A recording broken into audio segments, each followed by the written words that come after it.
سلام درنو لیدونکو، هیله ده چې روغ او جوړ به وئ. راځو بیا هم د اکسل درسونو ته. په تېر درس کې موږ فرمولو باندې شروع کړی او په فنکشنو باندې، البته د فرمولا ټاپ کې په فنکشنو باندې یو 5 فنکشنه موږ ویلي او تر کاونټ پورې راځم ادامه ورکوم د کاونټ. بیا هم ډېر په زړه پورې او ډېر مهم فنکشنونه نن هم لرو په درس کې. نو ویډیو تر پایه وګورئ، کوښښ وکړئ هر یو یې په جزئیاتو سره تعقیب کړئ تر څو وکولی شئ په مناسب ځایو کې وکاروئ. کاونټ یې لرو، ای بی اس دی، ساین دی، موډ دی، پروډکټ دی. دغه 10 دانې فنکشن دي، البته 15 نن دي خو مکمل 10 کیږي چې زه نن ویډیو کې تاسو ته تشریح کوم.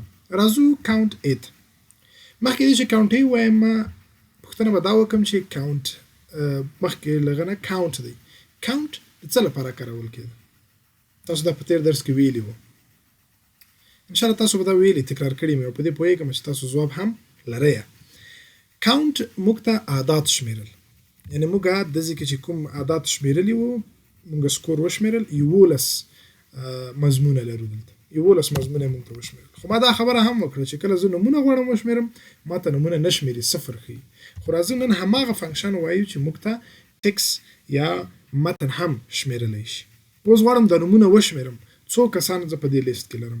نو دې لپاره موږ مساوي د کاونټ ای فنکشن نه کار اخلو. کاونټ به ولیکئ، یو ای به هم ورسره اضافه کړئ او بیا به دغه ټوله ساحه نومونه ورته انتخاب کړئ او سپن انټر به یې کړئ. اوس یې موږ ته وشمېرل چې موږ مکمل څو کسه لرو؟ 11 کسه. صحیح شو. د ده ښه والی دا دی چې هم ټکس تاسو ته شمېري هم عدد تاسو ته شمېري، دواړه. اوس راځم ګورئ نمبر به هم پرې وشمېرم. لیکم کاونټ ای قوس خلاص، عدد به انتخاب کړئ قوس بند، بیا موږ ته یې شمېري. د ده ښه والی دا دی چې هم عدد شمېري هم ټکس شمېري. خو تاسو یوازې عدد غوښتل بیا به د کاونټ فنکشن نه کار واخلئ. راځو بل د ای بی اس فنکشن ته. ای بی اس فنکشن returns the absolute positive value. موږ په ریاضي کې قیمت مطلقه یو موضوع ده چې ویلې مو ده. قیمت مطلقه لنډ به موږ ته چې استادانو تعریفوله داسې به ویل چې یو عدد پرته له علامې څخه دې ته وایي قیمت مطلقه قیمت، یا د یو منفي عدد مطلقه قیمت هماغه عدد دی خو مثبت شکل. ډېر نه پې ورځم، مخکې مونږ ویلي وو په درسو کې، تاسو به هم په ریاضي کې دا ویلي. اوس که زه دلته یو عدد ولیکم، مثال -10 یا ولیکم -13، د دو قیمت مطلقه څنګه پیدا کړئ؟ آسان، مساوي به ولیکئ، ای بی اس فنکشن به ولیکئ، قوس به خلاص کړئ، نمبر به انتخاب کړئ، ټول نه یو به انتخاب کړئ. زه دلته غواړم 13 مال انټر یې کړه. موږ ته وایي چې د -13 مطلقه قیمت 13 دی. هماغه خبر یو عدد پرته له علامې څخه یا یو منفي عدد مثبت ته واړوه، هماغه عدد دا مطلقه قیمت شو. د مثبت خو بیرته هماغه مثبت دی. اوس که دلته عدد زه ډېر ولرم، کېدای شي تاسو ته پوښتنه پیدا شي اوس دلته به زه ډېر عدد لرم او ټول به منفي، نو دا ټول زه څنګه چینج کړم؟ ډېر ساده، دغه لومړي عدد مخامخ به دلته دا فنکشن پې کار کوي، ای بی اس قوس خلاص، عدد به انتخاب کې قوس به بند کې انټر به یې کړي. د ده مطلقه قیمت څو شو؟ 20. غواړم په نورو هم اپلای شي، نو ډېر په اکسل کې اسانه لار ده. تاسو به هر عدد په بیل فنکشن نه کاروئ. یو ځل چې فنکشن کار کوي نو دا به له دغه کونج نه تاسو وینئ دلته یو کوچنی مربع شکل ښکاري، دلته به دا کلیک ونیسئ، دا به ښکته راکش کوي، دا فنکشن به په د نورو باندې اتومات خپله کار شي.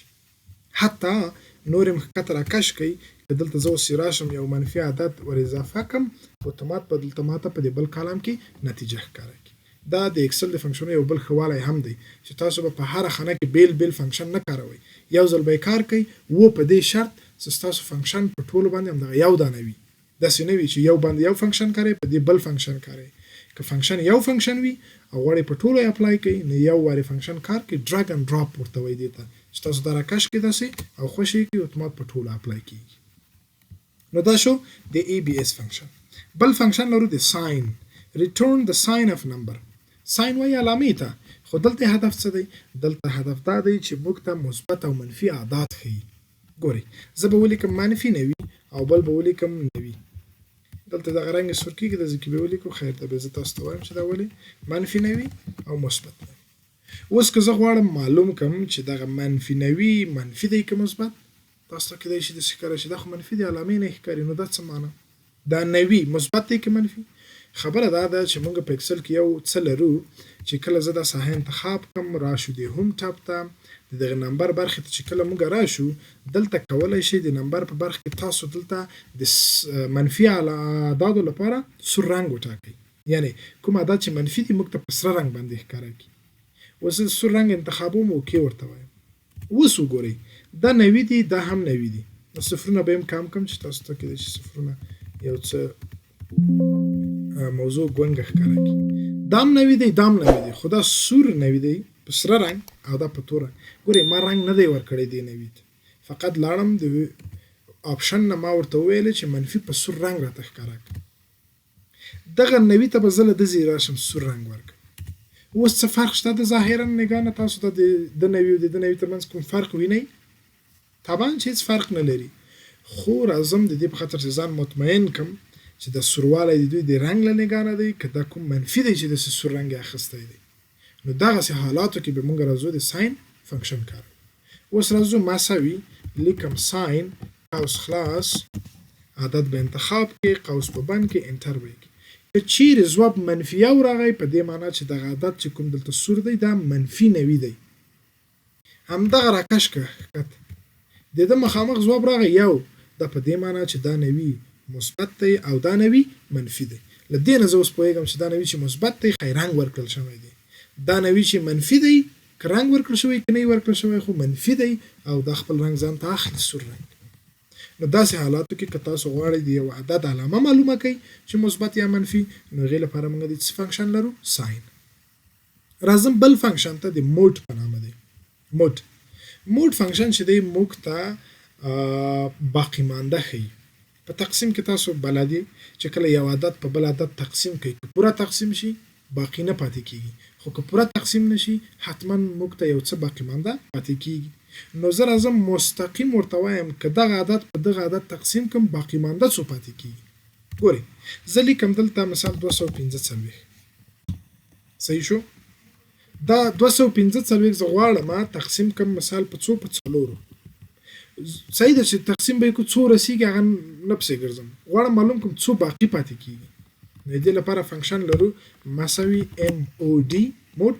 قوس خلاص څه وایي نمبر دې انتخاب نمبر زموږ دی 245 کامه به ورکړئ اتومات چینج چی شته ډیویزر څه معنا یعنی په کوم عدد غواړئ دا تقسیم کړي په کوم عدد غواړم په څلور خبره خلاصه قوس بند انټر موږ ته وایي که 245 تقسیم دي څلورو کو یو باقی پاتې کیږي اوس دا چینج که ولې که 800 که چیرې تقسیم کم هیڅ باقی نه پاتې کیږي زه مثال 200 دومره په څلورو تقسیم کوم بیا هم هیڅ باقی نه پاتې کیږي که زه غواړم 15 تقسیم دي څلورو کم یو باقی پاتې کیږي که غواړم زه شپږ تقسیم دي څلورو کم دوه باقی پاتې کیږي دا چې موږ ته څنګه باقی مانده وښیي دې ته وایي دی موډ فنکشن ډېر ساده اسانه او بل اخره راځم آخري بل فنکشن ته د پروډکټ په نامه دی پروډکټ په اکسل کې ضرب عملیه مخته وي یو خو ضرب دا و چې تاسو مساوي لیکئ عدد لیکئ شفت لاتو سره ونیسئ د سټار علامه راشي